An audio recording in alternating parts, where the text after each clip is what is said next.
नमस्कार दोस्तों, आज हम एक अनजानी सी बीमारी जिसको वेरिकोसील बोला जाता है, जिसमें कि जो टेस्टिस होते हैं, टेस्टिस जो मेल ऑर्गन होता है, मेन एक तरह से बोलूँगा कि जो मेल को मेल बनाता है वो टेस्टिस ही होते हैं। उसके स्क्रोटम में दो टेस्टिस होते हैं, एक लेफ्ट एक राइट होता है। तो ये एक नॉर्मल टेस्टिस है जिसके ऊपर जो वीनस जो आपको ब्लू कलर की जो दिखाई दे रही है उनको वीनस प्लक्सेस हम बोलते हैं। वीन्स मतलब कि जिसमें से जो कार्बन डाइऑक्साइड वाला ब्लड एक तरह से मैं बोलूँगा सिंपल भाषा में, वो हार्ट की तरफ जा रहा होता है, जो वीना के वहाँ में मिलता है। और जो हार्ट का जो अच्छा ब्लड है वो आर्टरीज के द्वारा अंदर आता है। तो उस आर्टरी में तो कोई दिक्कत अभी है नहीं, अगर वो होगी तो फिर कहानी दूसरी हो जाती है। अब ये वीनस जो प्लक्सीज के अंदर अगर डायलिटेशन हो जाता है, इसके कारण मैंने दूसरी वीडियो में बताया था कि कैसे कैसे डायलिटेशन हो जाता है। आज इस वीडियो में हम जानेंगे कि ये जो डायलिटेशन है, मतलब कि ये फुलावट है नसों की एक टेस्टिस के अंदर, ये पूरे टेस्टिस के सिस्टम को कैसे खराब कर देते हैं। तो वही मैं इस वीडियो में बताऊंगा। उससे पहले मैं इस पिक्चर में थोड़ा सा समझा देता हूँ कि ये अगर हम अंदर का जो स्ट्रक्चर देखते हैं, स्क्रोटम ये है, ये पेनिस है, ये नीचे स्क्रोटम पाउच जो है, उसके अंदर जो वीन्स हैं, पेम्पेनिफोरम प्लेक्सी जो वीन्स हैं, ये डायलेट हो जाएंगी। तो क्या होगा कि जो वाल्व्स हैं इसके खराब हो चुके हैं या किसी भी वजह से खराब हुए, तो उसकी वजह से डायलेट मतलब फुलावट आ गई। अब ये लगातार ये ब्लड इकट्ठा रहता है। अब इस इकट्ठे हुए ब्लड को हम वेरिकोसील की बीमारी बोलते हैं। और इस वेरिकोसील की वजह से क्या होगा, टेस्टिस की पूरी जो हेल्थ सिस्टम है उसका पूरा बदल जाता है। एक तो क्या होगा कि जैसे कोई भी आपने मेल अब देखते हैं तो उसके जो स्क्रोटम है वो बॉडी से बाहर लटक रहा होता है।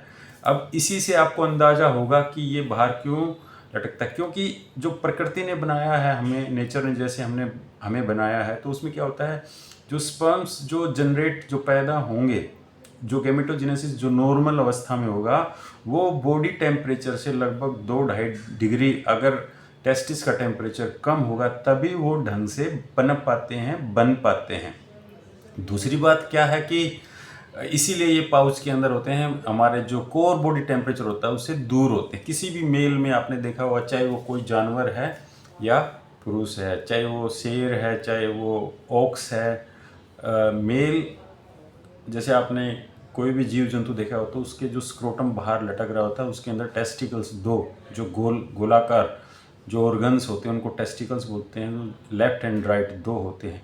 उसमें एक जो सप्लाई है आर्टरी की और दूसरी जो सप्लाई होती है वीन्स की।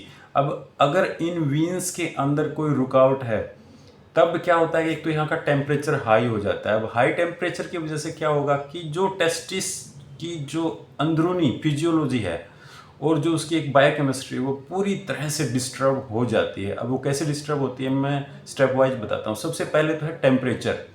इसका जो मेन जो प्रमुख एक कारण हो गया टेम्परेचर। चलो जी, टेम्परेचर की वजह से इसमें जो स्पर्म्स हैं वो नहीं बनते हैं। अब क्यों नहीं बनते हैं हाई टेम्परेचर की वजह से? क्योंकि ये जो लगातार जो ब्लड उसके पास इकट्ठा हुआ पड़ा है, अब इसके अंदर टॉक्सिन्स भी बनते हैं। अब लगातार अगर कोई आपने देखा भी होगा, अगर एक पाइप में से पानी आ रहा है और पाइप के दूसरे हिस्से से वो पानी जा रहा है, अगर इसमें से जहाँ से पानी आ रहा है उसको तो हम ब्लॉक नहीं करते हैं, लेकिन जहाँ से जा रहा है उसको हमने ब्लॉक कर दिया, तो कहीं ना कहीं पूरे सिस्टम में ब्लॉकेज आ जाएगी।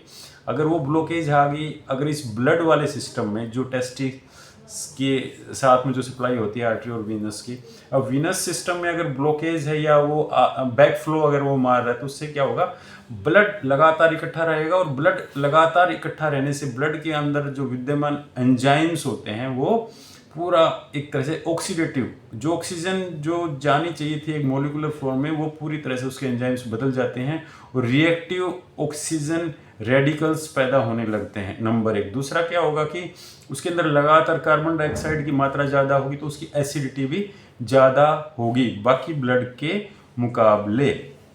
अब इन सब चीज़ों से क्या होगा कि जो टेस्टिस के अंदर जो नॉर्मल जो स्ट्रक्चर होते हैं, मैं बताऊंगा कि क्या है इसके अंदर। सिमिनिफेरस ट्यूब्यूल्स, अगर एक टेस्टिस के को अगर हम पूरी उसकी एनाटॉमी देखते हैं तो उसके अंदर लगभग 700 से लेकर 1000 तक सिमिनिफेरस ट्यूब्यूल्स होते हैं। और उन सारे जो मतलब ट्यूब्स जैसे स्ट्रक्चर होते हैं जिनके अंदर की स्पर्म्स बनते हैं, वो स्पर्म्स बनाना इसका मेन उद्देश्य होता है, टेस्टिस के जो ट्यूब्यूल्स हैं उनका। अब क्या होगा कि हाई टेम्परेचर की वजह से एक तो जो स्पर्म्स की जो नॉर्मल हेल्थ है उसकी जो आकृति है, जो उसकी मोबिलिटी है वो पूरी तरह से डिस्टर्ब हो जाएगी। और क्या होगा कि जो मेल के अंदर जो ग्लाइडिंग सेल्स, जो यहाँ पर मल्टीपल, जो एक तरह से मैं ग्लैंड बोलूँगा, जो कि टेस्टोस्टेरोन रिलीज करते हैं, टेस्टोस्टेरोन का इम्बैलेंस हो जाएगा, टेस्टोस्टेरोन कम बनेगा, कम क्या बिल्कुल ही लगभग काफ़ी डिस्टर्ब सिस्टम बन जाता है। अब टेस्टोस्टेरोन कम होगा तो जो मेल के अंदर जो उसका जो मसल्स एंड जो बॉडी फैट का जो रेशियो है वो बदल जाता है। जो मेल्स हैं उसके अंदर फैट ज़्यादा बनती चली जाएगी अगर टेस्टोस्टेरोन का लेवल उसकी बॉडी में कम है।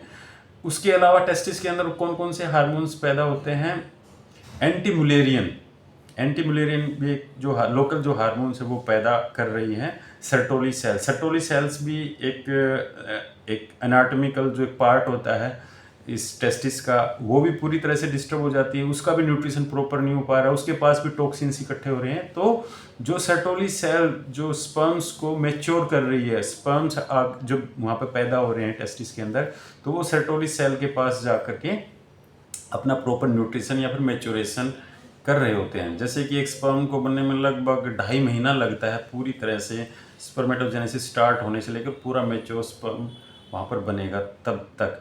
लेकिन अगर ये पूरा ही सिस्टम अगर डिस्टर्ब है तो ओबियसली जो पूरे जो स्पर्म काउंट डाउन हो जाएगा, उसकी जो मोबिलिटी है वो अल्टर मतलब बुरी तरह से प्रभावित हो जाती है। उसके अलावा क्या होगा कि जो स्पर्म्स की जो आकृति है वो भी खराब हो जाती है।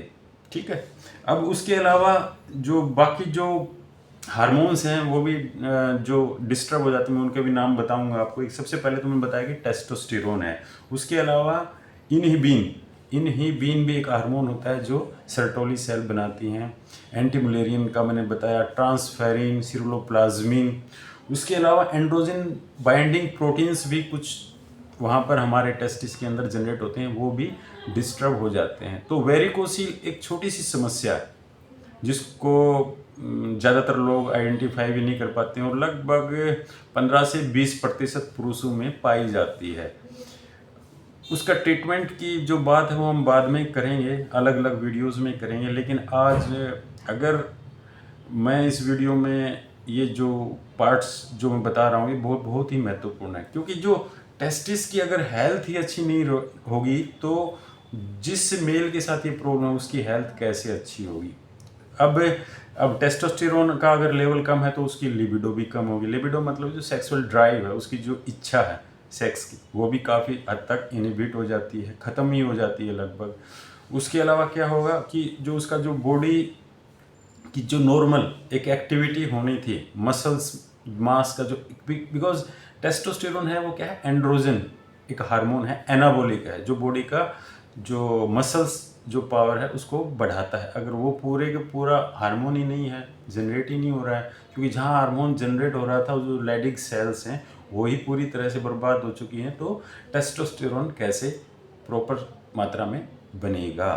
तो दोस्तों मैं इस वीडियो में को इतना ही रखता हूँ कि आपको पता लगे कि ये वेरिकोसिल जो अनजानी सी बीमारी है, जो मरीज़ तो लेकर आता है एक दर्द, एक छोटा सा एक सूजन टेस्टिस के आसपास है, और दर्द, समस्या सिर्फ दर्द की नहीं है, समस्या सिर्फ एक सूजन की नहीं है, समस्या ये है कि एक मेल के पूरे एक सिस्टम को, यहाँ तक कि अगर प्रॉपर मात्रा में ये हार्मोन हमारी बॉडी में टेस्टिस में जनरेट नहीं हो रहे हैं या इस वेरिकोसील की वजह से डिस्टर्ब हो जाता है, तो हमारे ब्रेन के अंदर विद्यमान पिट्यूटरी ग्लैंड्स और डिफरेंट अलग अलग जो हमारी जो बॉडी के पार्ट्स के अंदर जो ग्लैंड्स होते हैं जहाँ पर हार्मोन्स, अलग अलग हार्मोन, बॉडी के अंदर बहुत सारे हार्मोन्स होते हैं तरह तरह के, वो पूरी तरह से एक जो बैलेंस होता है वो बैलेंस ही बिगड़ जाता है।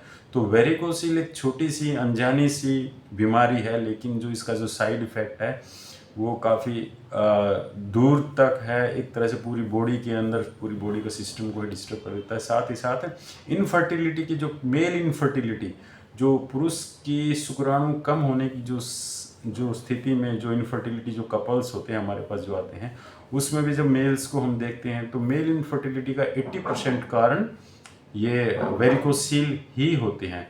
तो दोस्तों वेरिकोसील, अगर कोई सूजन है टेस्टिस के आसपास, स्क्रोटम में कोई सूजन है या दर्द आप महसूस करते हैं या कभी कभी ये जो दर्द है नाभि के नीचे लेफ्ट या राइट में एक जगह पर कभी कभी आपको एक सेंसेशन होगी, डल एकइंग पेन होगा, ज़्यादा तेज़ दर्द नहीं होगा लेकिन हल्का हल्का सा आपको कभी कभी दर्द महसूस होगा लेफ्ट या राइट, या तो टेस्टिकल्स में ही होगा या फिर नाभि से नीचे लेफ्ट या राइट लोअर एब्डोमेन में होगा। तो इस तरह की कोई समस्या है तो इसका जो निवारण करने के लिए अपने डॉक्टर से तुरंत संपर्क करें, इसकी जांच कराएं। Thank you.